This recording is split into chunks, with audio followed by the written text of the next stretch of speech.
सखी सहेली। सखी सहेली कार्यक्रम सुनने वाले सभी हमारे श्रोताओं को, सभी सखियों को, सभी बंधुओं को चंचल वर्मा और बुआ का नमस्कार। बुआ, आज बहुत सारी बातें हम करने वाले हैं। ऐसा? हाँ भाई देखो, समय तो उतना ही है। अब वो अलग बात है कि हम गागर में सागर तुम अगर भर दोगी तो बड़ी अच्छी बात है, और हमारे साथी भी उसी प्रयास में लगे हुए हैं। और जब विषय उनको पहले से पता होते हैं तो वो भी अपने विचार उस बारे में हमारे साथ साझा करते रहते हैं। जी हाँ, और हमारे बहुत सारे ऐसे भी साथी हैं जो जिन्हें विषय पहले से नहीं मालूम है, तो हम पहले विषय बता देते हैं कि आज तो व्यंजन का दिन है, तो व्यंजन विधि हम बताएंगे अगर समय रहा बाद में, क्योंकि सुबह का नाश्ता जो है वो कैसा होना चाहिए इस पर हम चर्चा करेंगे। बिल्कुल, बहुत ज़रूरी चीज़ है और हमारी सेहत से जुड़ी हुई चीज़ है ये, कि इसको कभी भी नज़रअंदाज हमें नहीं करना है। इसके अलावा बहुत सारी सुविधाएं हम अपने बच्चों को देना चाहते हैं ताकि वो उनकी तरक्की में, उनकी कामयाबी में कहीं भी कोई दिक्कत उन्हें नहीं आए। तो क्या क्या सुविधाएं देनी चाहिए और हर सुविधा देना कितना सही है, कहाँ हमें थोड़ा सा रुक जाना चाहिए, इसके बारे में हम बात करेंगे। जी हाँ, और सेहत की बात पे तुमने कहा सुबह के नाश्ते की बात, तो ऐसा नहीं है केवल नाश्ता ही हमारी सेहत बनाता है। जो हमारे आसपास पेड़ पौधे होते हैं वो भी हमारी सेहत में बहुत सहयोगी होते हैं, तो उनके बारे में भी बात करेंगे कि पौधों का उपयोग है वो कैसे कैसे होता है और कैसे कैसे हम कर सकते हैं, है ना। बिल्कुल बुआ। कौन आया भाई? हम आ गए हैं और बातचीत करेंगे अपने सुनने वालों से। बातचीत करेंगे, और आंखों की चमक की बात अगर हो तो जाहिर है कि बच्चे भी जो है सारी अपनी जो सुविधाएं या जो भी मांग करते हैं उसको देखते हैं तो उनकी भी आंखों में बहुत ज़बरदस्त चमक आती है, और उसके बगैर उन्हें सब फीका फीका लगता है कि नहीं बुआ? क्योंकि प्रतिस्पर्धा का दौर है और बच्चों के जो माता पिता हैं वो भी चाहते हैं कि भाई किसी भी मामले में हमारा बच्चा पीछे नहीं रहना चाहिए। अब उसको हर तरह की सहूलियत हो, फिर वो पढ़ाई हो या ज़माने के साथ चलने के नाम पे बस वो सुविधाएं प्रदान करने की कोशिश करते हैं। और कई बार तो ऐसा होता है कि जो उनका सामर्थ्य है उससे बढ़कर भी वो बच्चों को देना चाहते हैं। हाँ, देना तो हर कोई चाहता है, लेकिन बात वही आती है कि किस हद तक देना चाहिए, और कोशिश भी सबकी यही रहती है। और हमें लगता है कहीं ना कहीं जहाँ पर कुछ आर्थिक अभाव रहता है तो हम ज़्यादा सोचते हैं कि ऐसा ना बच्चे को महसूस हो, जबकि ऐसा होना नहीं चाहिए। कहीं ना कहीं हम उसको संतुलित करने की कोशिश में कुछ ज़्यादा गड़बड़ भी कर जाते हैं। आर्थिक अभाव की बात आपने कही तो हमारे एक सुनने वाले भी इसी बात पर लिखते हैं कि मध्यम वर्गीय परिवार होने के नाते बच्चों को सारी सुविधाएं देने से पहले उनको पैसे के महत्व के बारे में बताना ज़रूरी है और फिजूल खर्च से उनको सावधान भी करना होगा। जहाँ तक पढ़ाई से संबंधित सुविधाएं हैं वो पहले उपलब्ध करवाते हैं, जैसे उनको अगर कुछ कोचिंग देना है या ट्यूशन क्लासेस हैं, कोई रेफरेंस बुक है, तो ये सब बाकी की जो सुविधाएं हैं वो इसके बाद आती हैं। जी, बिल्कुल सही बात आपने कही, और देना चाहिए, ये तो बहुत बड़ी बात है। ज़्यादा सुविधा देने से कोई काम बच्चे खुद नहीं करते और जो दी है उनका भी गलत इस्तेमाल करते हैं। लैपटॉप की ज़रूरत हो तभी दें, अगर मोबाइल की ज़रूरत हो तो वो भी दें, पर ये ख्याल रहे कि जिस काम के लिए दिया वो काम कर रहे हैं या नहीं। ज़्यादा पैसे भी न दें, ज़रूरत के हिसाब से ही दें, और कभी कभी किसी को देकर उसकी फरमाइश पूरी ना करें, क्योंकि बच्चे देखकर बहुत कुछ मांगते हैं। तो ये भी हमारे एक साथी अपनी बात साझा कर रहे हैं, और कहीं ना कहीं ये विचार सब कुछ सही है। बिल्कुल सही बात है बुआ, क्योंकि जो वस्तुएं हैं या सुविधाएं हैं वो अच्छी या बुरी नहीं होती, लेकिन दो सिद्धांत ऐसे हैं कि अगर हम उन्हें निर्धारित कर लें कि वो चीज़ लाभदायक होगी या हानिकारक होगी। जैसे पहला सिद्धांत है कि भाई आयुर्वेद में भी कहा गया है, चीज़ अगर आवश्यकता से अधिक मिल जाए तो वो विष के समान हो जाती है। और दूसरा सिद्धांत है कि अमुक वस्तु या सुविधा उम्र से कहीं पहले तो नहीं दी गई है, तो अगर उम्र से पहले दी गई तो भी वो नुकसान दे जाएगी। बिल्कुल सही बात है। तो दोनों स्थिति में जो है वो बच्चे के लिए हितकर है या नहीं, आप उसके मार्गदर्शक हैं, पालन पोषण करने वाले हैं या उसके निर्माता हैं, तो आपका ये मानना बहुत ज़रूरी है और जानना बहुत ज़रूरी है। तो जाहिर है कि हमारे साथी भी सब कुछ यही लिख रहे हैं कि हर माता पिता देना चाहते हैं। ऐसा नहीं कि उस समय काम नहीं होता, लेकिन हमारे गार्जियन ने हमें अपने इन्होंने लिखा है कि माता पिता भी हमें सुविधा देते थे, पर वही सुविधा देते थे जो हमारे लिए बहुत ज़रूरी थे। ऐसा नहीं था कि उस समय काम नहीं होता था, लेकिन हमारे गार्जियन ने हमें अपने कपड़ा धोना, अपने जूते साफ़ करना, पॉलिश करने की आदत डाली। घर में कितने भी लोग थे पर हम सभी भाई बहन खाना खाकर अपना बर्तन खुद धोते थे, अपना बिस्तर मच्छरदानी खुद लगाते थे। मेरी ससुराल में तो जिस बच्चे को समय से सोना है वो अपना बिछावन खुद ठीक करे और सो जाए। आजकल तो छोटा परिवार सुखी परिवार, फिर भी मैं बच्चों को चिल्लाते करते हुए देखती हूँ, मम्मी मेरे मोज़े कहाँ हैं, मम्मी मेरा वाटर बॉटल दे दो। अगर बच्चा आपका समझदार है, 8 वर्ष से ऊपर है, ये सभी काम करने के लिए उसमें आदत डालिए। शांत वातावरण, पढ़ने लिखने की सुविधा दें, पर उन्हें आलसी और सुविधा भोगी न बनाएं। तो ये दोनों शब्द जो है वो बहुत महत्वपूर्ण है ना। और इस तरह की आदत अगर बचपन से हम उनको डालेंगे तो आगे जाकर वो आत्मनिर्भर बनेंगे, स्वावलंबी बनेंगे जी। और कहीं भी ऐसा उनको नहीं लगेगा कि ये काम छोटा है, वो काम बड़ा है, हमसे ये क्यों कह दिया, हमसे ये क्यों करवाया जा रहा है। और हम हमेशा ये बात कहते हैं, सुनते हैं कि शर्म ना करें किसी काम को करने में। काम कोई भी बड़ा या छोटा नहीं है। आप अपनी शर्म और झिझक को एक तरफ रखकर किसी भी काम में अगर सहयोग देने की बात जहां आती है तो वो दे सकते हैं। और ये सारी हम अभिभावक की जिम्मेदारी है कि उन्हें हम समझाएं कि काम का महत्व क्या है, काम का सम्मान क्या है। और जैसे कि हमारे साथी लिख रहे हैं कि अगर हम सुविधाएं देंगे तो जाहिर है कि फिर वो उसमें कमतर और अधिकतर ये सब समझने की उनके में ज़्यादा समझदारी आ जाएगी जी, है ना। इसी तरह से एक सुनने वाले लिखते हैं कि बच्चों को सारी सुविधा देना कितना उचित है, ये समय और संजोग के अधीन है। ज़रूरी सुविधा देने में कोई प्रॉब्लम नहीं है। अगर वो ज़िद करते हैं और कोई चीज़ मांग रहा है तो उसके सामने हमें झुकना नहीं है। हमें ये समझ लेना है कि उनकी एक बार ज़िद पर कोई भी सुविधा या चीज़ दे दी गई तो बार बार वो इस तरह का बर्ताव करते रहेंगे। बिल्कुल सही बात है। यही तो हम भी कह रहे हैं और हमारे साथी भी लिख रहे हैं कि उन्हें सुख सुविधा का महत्व और उसे पाने की लागत और मेहनत से वंचित हम कर देते हैं जब हम दे देते हैं उन्हें कोई चीज़। तो ऐसे बच्चे आलसी, महत्वाकांक्षाहीन हो जाते हैं। मतलब उनके में महत्वाकांक्षा ही नहीं रहती है और अपने पैरों पर खड़े नहीं होते और ज़िंदगी भर माता पिता पर आश्रित रहते हैं।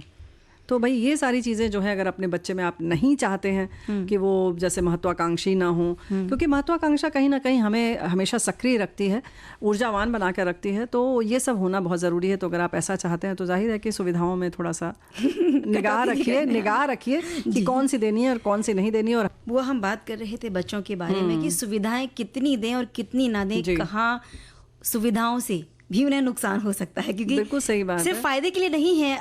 जैसा हमने पहले भी कहा ना कि अति जब किसी चीज़ की होती है तो वो विष बन जाती है। तो वही सुविधाएं बार बार और बहुत ज़्यादा उनको मिलेंगी तो कहीं ना कहीं वो उसका कह सकते हैं कि दुरुपयोग होने लगता है भाई। लेकिन वो ऐसा है ना कि अति में और मूलभूत ज़रूरतों में बड़ा सा बाल बराबर फ़र्क है और वो समझना हमारे परिवार के हिसाब से होता है। ऐसा अगर हम कह दें कि नहीं इंटरनेट चाहिए ही नहीं लगाना चाहिए, तो ये सब जगह लागू नहीं हो सकता। बिल्कुल। तो ये आपको अपने परिवार के हिसाब से, ज़रूरत के हिसाब से, पढ़ाई की जो दिशा है उसके हिसाब से निर्धारित करना होगा कि आपको क्या देना है और क्या नहीं देना है। और लेकिन बार बार बात आती है कि ये बच्चे को समझा कर देना होगा कि ये कितनी मेहनत से पैसा आ रहा है और ये जो सुविधा दी जा रही है वो क्यों दी जा रही है ना। इसी तरह से हम कोशिश करते हैं कि बच्चों को मोबाइल कम दे, लेकिन कोरोना काल में ये चीज़ ज़रूरत थी कि आपको इंटरनेट कनेक्शन भी घर पे लेना पड़ा, क्योंकि पढ़ाइयाँ घर बैठे ही बच्चों की हो रही थी और उस वक्त वो पढ़ाई लैपटॉप पर, कंप्यूटर पर, मोबाइल पर, इन्हीं के ज़रिए बच्चे जब ऑनलाइन क्लास से जुड़ते थे तो वो कर पा रहे थे। लेकिन अब जब इसकी ज़रूरत नहीं है तो उनको इंटरनेट की जो उपलब्धता है या मोबाइल जब जितना हम उन्हें दे रहे हैं उन पर कहीं ना कहीं थोड़ी सी हम रोक लगा सकते हैं। जी, रोक लगाने के संग संग चंचल बिटिया एक बात हम यहाँ पर ये भी कहना चाहते हैं कि रोक लगाने से पहले हम उन्हें इतना विवेकवान बना दें कि उन्हें खुद समझ में आए कि हमारे लिए क्या बहुत ज़रूरी है और क्या नहीं है।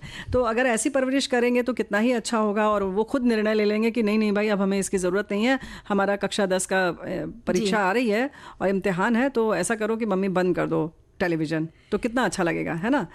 तो इस तरीके की बात है। तो हमें कुछ इस तरीके से करना चाहिए उन्हें, ये उसका उपयोग दुरुपयोग जो भी है उसकी लाभ हानि वो सब बताना चाहिए और इस तरीके से उनका विकास होना चाहिए, है ना। आपने अनुशासन की बात की और कितनी सुविधाएं देनी चाहिए, तो इसी बारे में हमारे एक सुनने वाले ने क्या लिखा है बुआ देखिए कि मेरे विचार से बच्चों को अनुशासित करने के लिए कभी कभी डांटना या सजा देना भी बहुत ज़रूरी है। ऐसा नहीं कि ऐसा करने पे उन्हें भूल का एहसास होगा और बार बार वही गलतियां दोहराएंगे। बच्चों के मन में पेरेंट्स के प्रति थोड़ा सा डर होना भी बहुत ज़रूरी है, अन्यथा वे उनकी बात मानेंगे नहीं। बच्चों में अच्छी आदतें विकसित करना, उन्हें गलत रास्ते पर जाने से रोकना हर अभिभावक की जिम्मेदारी है। इसके लिए अगर कभी कभी बच्चों के साथ थोड़ी सख्ती भी करनी पड़े तो इसमें बुराई नहीं है। सज़ा पाने के बाद बच्चे थोड़ा सा रोते हैं, उन्हें दुख भी ज़रूर होता है, लेकिन ये सब उनकी भलाई के लिए माता पिता अपना दिल कड़ा करके उन्हें करना पड़ता है। और बच्चों को ज़्यादा सख्त सज़ा नहीं देनी चाहिए, क्योंकि इससे हो सकता है सुधरने की बजाय वो बिगड़ने भी लग जाए।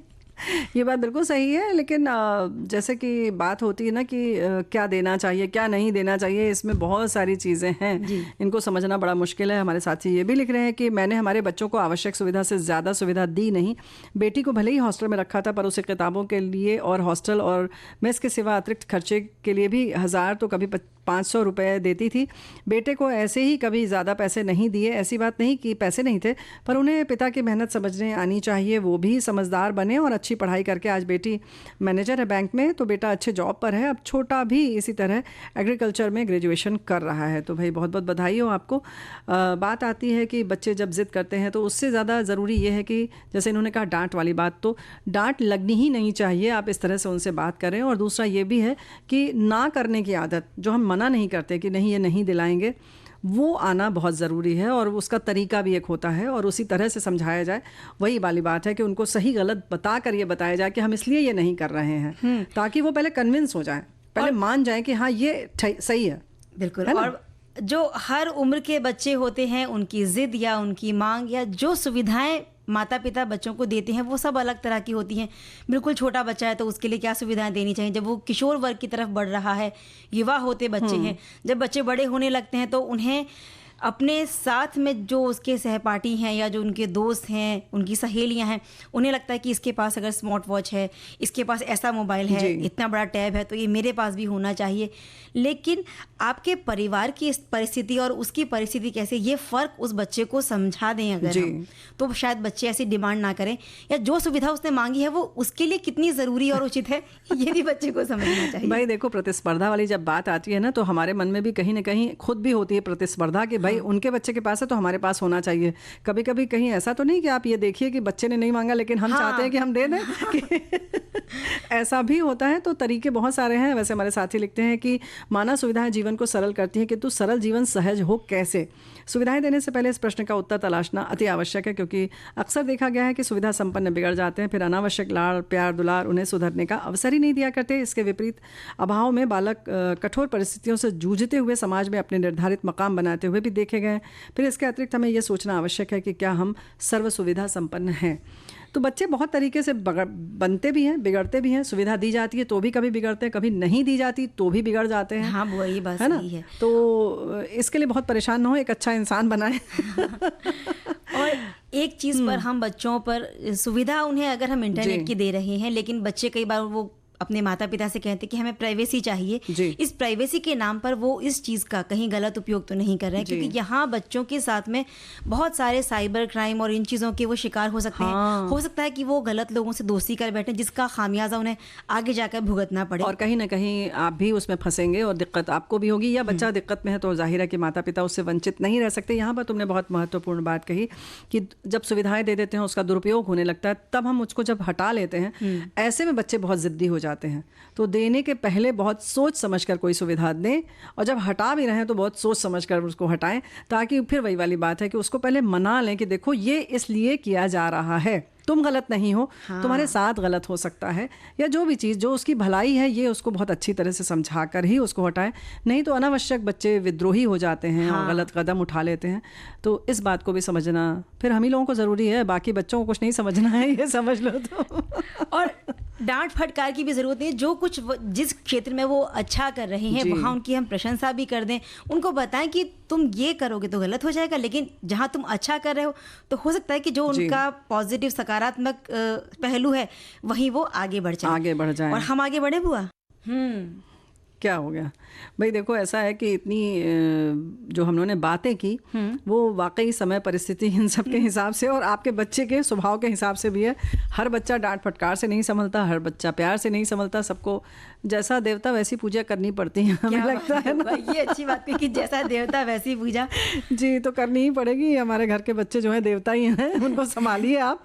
और सुबह का नाश्ता हम खिला देते हैं। हाँ, सुबह सुबह फैल जाते हैं कि ये नहीं खाना वो नहीं खाना। अब बेचारे माता पिता जो है, खास तौर पे मम्मी की बड़ी परेशानी होती है। तो हम लोग भी तो फैलते हैं, सुबह अच्छा नाश्ता चाहिए होता है। चंचल बिटिया देखो ऐसा ना कि सवेरा तो है ना, हर आदमी चाहता है अच्छा हो। हाँ, और दिनचर्या इतनी ज़्यादा भाग दौड़ वाली होती है, खासतौर पे महानगरों की हम बात करें तो चाहे वो युवा वर्ग के बच्चे हों, छोटे बच्चे हों, वर्किंग वुमेन हों, हमारे जो पतिदेव हैं, भाई हैं, जो हमारे साथी हैं, सभी सुबह का नाश्ता या तो बहुत जल्दबाजी में करते हैं या तो उसको बिल्कुल नज़रअंदाज करते हुए स्कूल, कॉलेज, दफ्तर जहाँ निकलना है वहाँ निकल लेते हैं, भाग लेते हैं। तो भाई ऐसा ना करें, इसको बिल्कुल नज़रअंदाज ना करें। शुरुआत अच्छी होनी चाहिए। और लोग सोचते हैं कि वज़न बढ़ता है बार बार खाने से, तो ये हटाया जा सकता है। सुबह जितनी देर बाद से खाना शुरू, अच्छा कभी कभी ये भी लगता है कि सुबह अगर आपने खा लिया तो आपको दिन भर भूख लगती रहेगी, तो ऐसा करो 12-1 बजे तक कुछ खाओ ही मत। तो कभी कभी ऐसा भी सोचा जाता है। तो भाई ऐसा ना सोचें। सुबह जिस समय जिसको कहते हैं ना जठराग्नि, तो वो धधकती है, तो उसमें डालते रहिए। और सुबह के समय जो है वो अच्छा होता है। तो जो ब्रेकफास्ट जिसे हम कहते हैं, ज़ाहिर है कि रात का जो आपका उपवास वो तोड़ता है, उसको बहुत अच्छा ऊर्जावान होना चाहिए, जो ऊर्जा दे, पोषण से परिपूर्ण होना चाहिए। तो इसके बारे में क्या क्या खाना चाहिए ये बताओ पहले। ये बहुत सारे लोगों का या हमारे शरीर की जितनी पाचन क्षमता है उस पर निर्भर करता है। बहुत आपको हल्का फुल्का खाने की आदत है तो आप पोहा, उपमा जैसी हल्की फुल्की चीज़ें खा सकते हैं। आप जूस, फ्रूट्स, ये तो सबसे उत्तम नाश्ते की चीज़ें बताई जाती हैं जी। और फिर इसके अलावा आप दूध पी सकते हैं, फल खा सकते हैं, फलों का जूस ले सकते हैं। और आप सूखे मेवे भी खा सकते हैं। सूखे मेवे भिगोए हुए हों तो बेहतर है और सबसे अच्छा है। तो सबसे पहले ऐसा करना चाहिए कि सबसे पहले सुबह आप सूखे मेवे ले लें। और सुबह के नाश्ते में तो कहते हैं कि जितने फल हों, जितना फल का रस हो तो अच्छा है। और बाकी नाश्ते में जो आपको पसंद हो, और ख़ास तौर से घर का बना हुआ ही सबसे अच्छा है। और बाकी जो है वो हम बाद में बात करेंगे। जी हाँ, और हम बात कर रहे थे सुबह के नाश्ते की कि 10 घंटे की जब नींद पूरी हो जाती है तो जो 10 घंटे का उपवास होता है उसके बाद जब भूख लगती है तो जाहिर है कि ऊर्जा प्रदान करने वाला नाश्ता हमें ज़रूरत तो होती है और वही खाना चाहिए।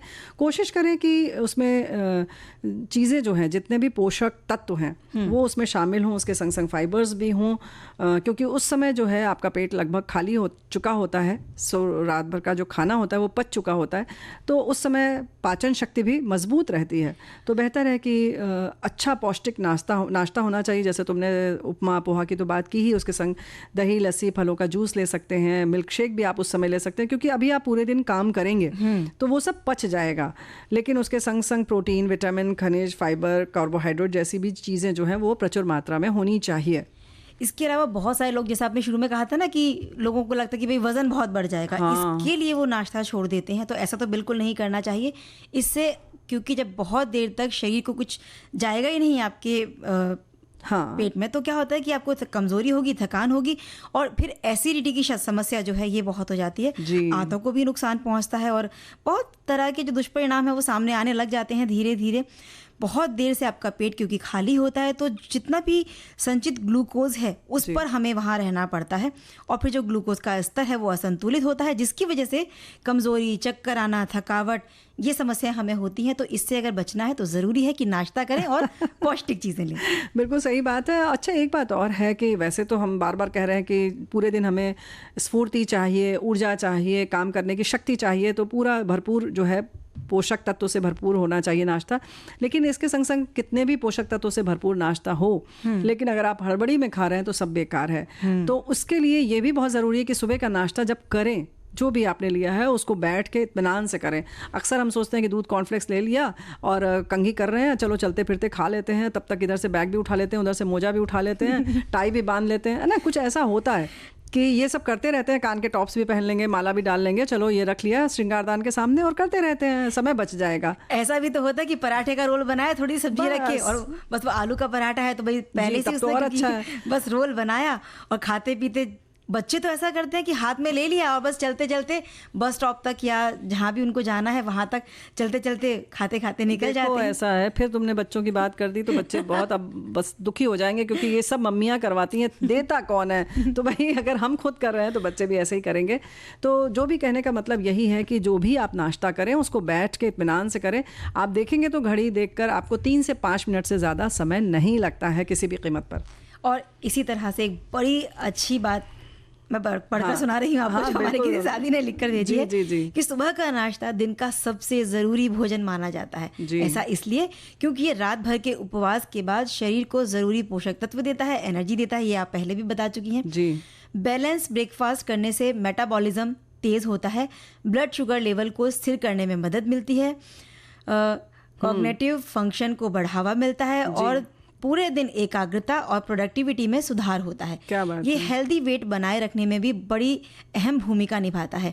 हेल्दी ब्रेकफास्ट में फाइबर, प्रोटीन, हेल्दी फैट से भरपूर खाद्य पदार्थ शामिल होने चाहिए, जिससे आपको दिन भर काम करने की ऊर्जा मिलती है और आपको अपना पेट भी भरा हुआ सा महसूस होता है। बिल्कुल, महसूस होना भी बहुत ज़रूरी है, नाश्ता करना भी बहुत ज़रूरी है। वैसे हमारे साथी ये भी लिख रहे हैं कि बहुत तला भुना ना हो, फल मट्ठा ज़रूर लें। सुबह के वक्त थोड़ा पोहा, इडली आदि हल्के नाश्ते हैं। आजकल कामकाजी महिलाएं, पुरुष को सुबह का नाश्ता अच्छे से लेना चाहिए। काम के बीच से कब ब्रेक मिले कुछ पता नहीं रहता है। ऐसे में नमकीन दलिया या रोटी के साथ कोई भी हरी सब्जी ले सकते हैं। अच्छा, एक बात और है, अक्सर हम लोग कहते हैं अरे अभी दिन में भी रोटी खाना है, सुबह भी रोटी खाना है, तो क्या दिक्कत है भाई? सुबह भी आप रोटी खाइए ना, थोड़ा अनाज बदल दीजिए। हाँ। सुबह आप चाहे तो बाजरा या कुछ बेसन या कुछ मक्के की रोटी ले या लीजिए। जो साबुत अनाज है उनको भिगो कर थोड़ा सा उसको मतलब अध कच्चा अध पका सा जैसे बनाते हैं, तो उसके पूरे पौष्टिक तत्व हैं वो भी आपके बने रहेंगे। इस तरह से खा सकते हैं। और तला भुना, कई लोगों का तो भी सुबह सुबह बाहर निकल गए, जलेबी कचौड़ी का नाश्ता करेंगे। अब तुम ऐसे बोलोगी तो लगेगा हम एक बार सो जाएं, फिर सुबह उठे और फिर निकल ही जाएं बाहर। तो ऐसा नहीं है, ये सब चीज़ें अलग ढंग से मुंह में पानी लाती हैं। लेकिन फिलहाल हम चूंकि बात कर रहे हैं पौष्टिक नाश्ते की, सुबह के अच्छे नाश्ते की, तो देखिए भैया, सुनने वाले परहेज हमारे करो क्या बोलने में भी भाई, चंचल बिटिया। ऐसा है ना कि नहीं बुआ, होता है वजन ना बढ़ ऐसा। जाता। नहीं, हमारा तो नाम लेने से वजन बढ़ जाता है, इसलिए भाई इन सब का नाम भी मत लेना। लेकिन बहुत सारे लोग हैं जो इस बात से सहमत हो जाएंगे कि हाँ भाई, उन्हें सुबह सुबह जलेबी कचौड़ी का नाश्ता या इस तरह के तले भुने नाश्ते बड़े लुभाते हैं। घर के सामने अगर मिल रहा है तो खाना तो पड़ता है। जब बाहर जाते हैं ना घर से, तो रूटीन से हटकर करने का मन है, तब कभी कभार चीटिंग जिसे हम कहते हैं ना, वो कर सकते हैं। अब हमारे सुनने वाले क्या लिखते हैं कि नाश्ते को अक्सर दिन का महत्वपूर्ण भोजन कहा जाता है और इसके नाम से पता पड़ता है कि ये उपवास की अवधि को तोड़ता है, ऊर्जा के स्तर और सतर्कता को बढ़ाने के लिए ग्लूकोज की आपूर्ति की भरपाई करता है। नाश्ता हमारे शरीर में ऊर्जा और पोषक तत्वों का भंडार की भरपाई करता है।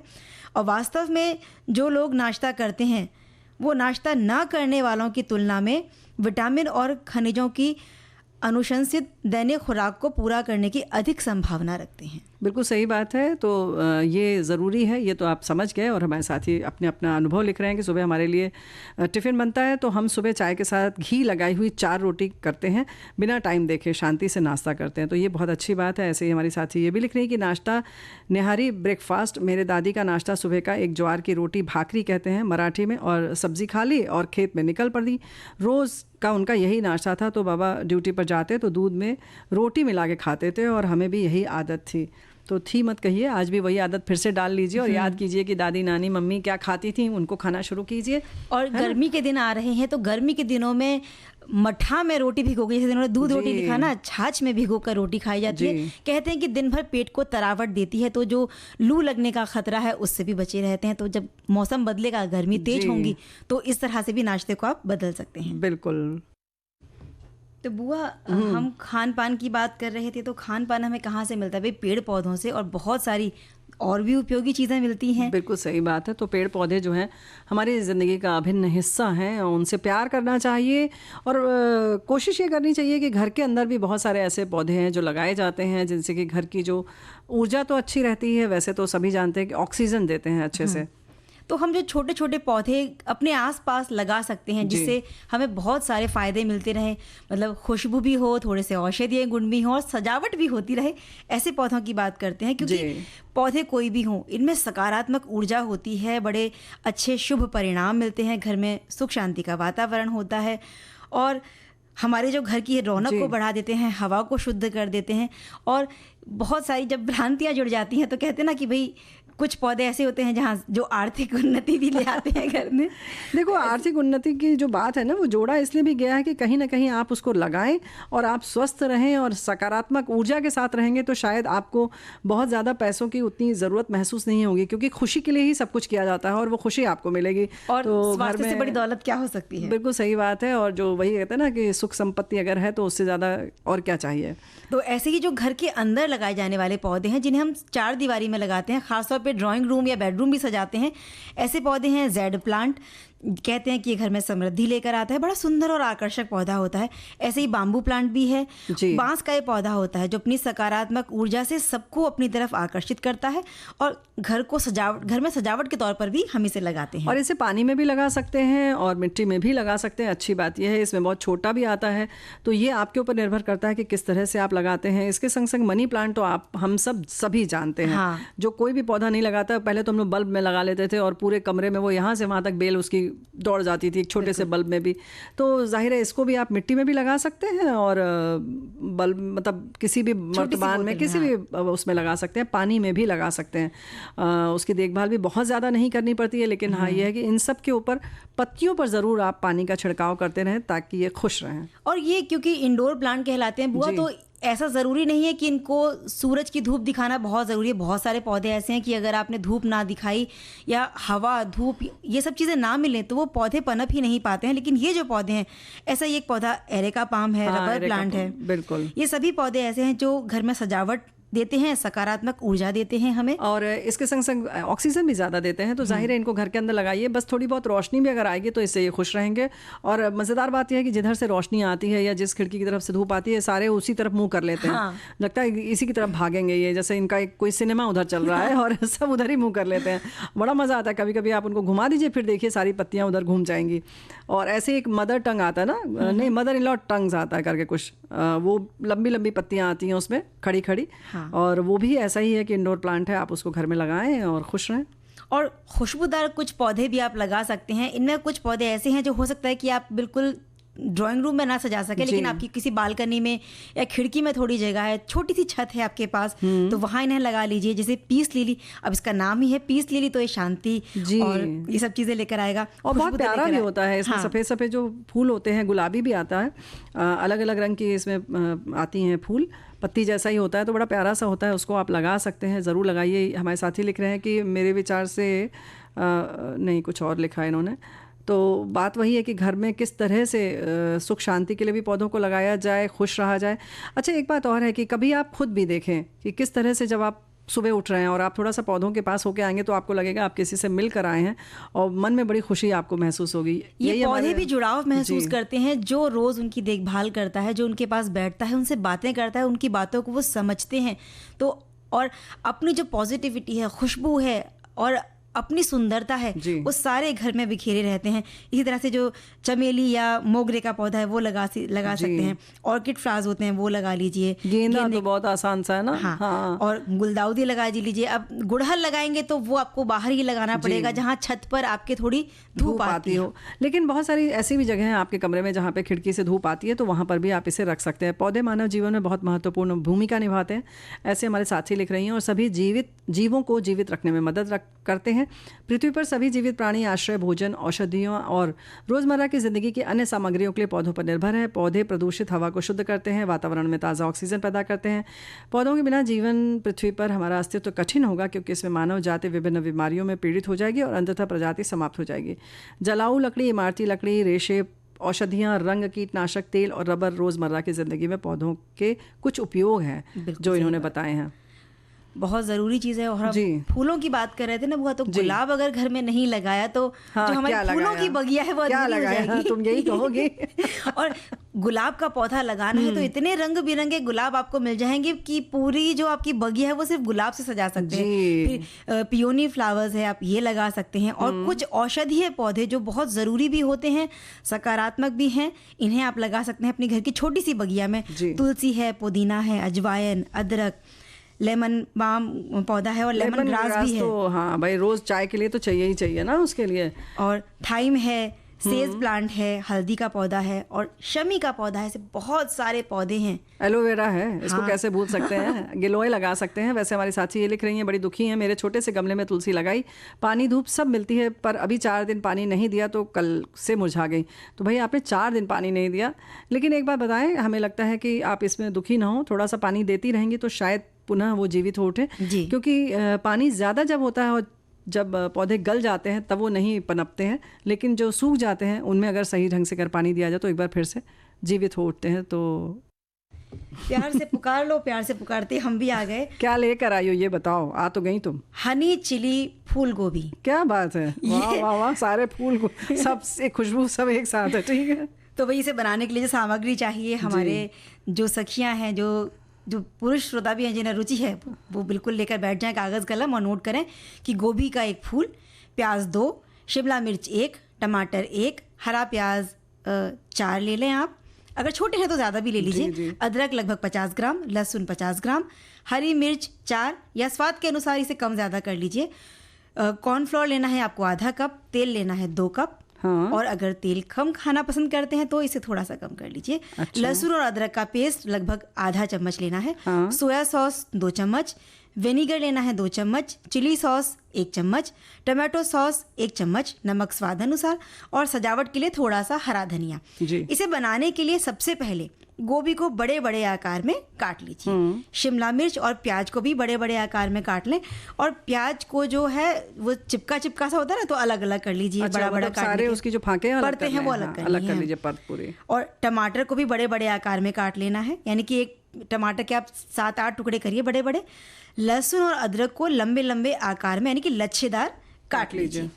हरी मिर्च को ऊपर से नीचे की तरफ ले जाते हुए गोलाई के आकार में काटना, मतलब लच्छा सा बना लेना है हरी मिर्च का भी, क्योंकि ये चीज़ें सजावट के लिए अच्छी लगती हैं। और खाने का तो हमें कम लग रहा है कार्यक्रम, सजावट में ज़्यादा तुम ध्यान दे रही हो। चलो बताओ। अच्छा, जब चीज़ देखने में आकर्षक लगती है तो स्वाद में अपने आप बढ़ोतरी जाती है। अच्छा। और हरे प्याज के छोटे छोटे से टुकड़े काट लेने हैं। अब एक बैटर तैयार करना है। 1 कटोरी लेकर उसमें कॉर्नफ्लावर, लहसुन और अदरक का पेस्ट और स्वाद के अनुसार नमक मिला लेना है।